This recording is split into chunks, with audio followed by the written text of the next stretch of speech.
গুনি ঢুকছে না, এই যে গুনি মাথাটা আরেকটা গেছে।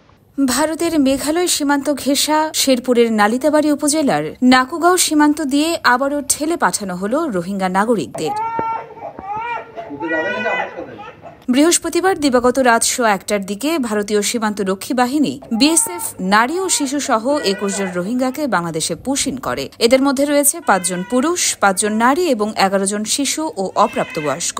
এমনকি একজন বাক প্রতিবন্ধীও রয়েছে তাদের মধ্যে।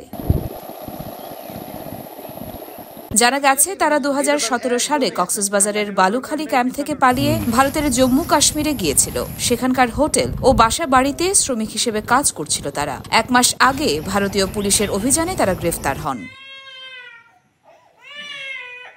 রোহিঙ্গা পরিচয় প্রকাশের পর তাদের বিএসএফ এর কাছে হস্তান্তর করা হয়। তার আগে গত 11 জুলাই একইভাবে পানিহাতা সীমান্ত দিয়ে 10 জন রোহিঙ্গা নারী পুরুষকে পুশিন করেছিল ভারত। আবারও রোহিঙ্গা পুশিনের ঘটনায় সীমান্ত পরিস্থিতি নিয়ে নতুন করে উদ্বেগ তৈরি হয়েছে।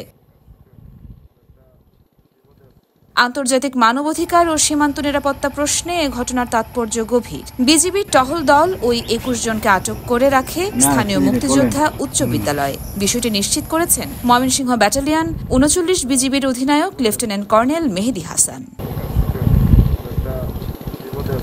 ইয়োরমা শায়ের জাহান, দেশকাল নিউজ।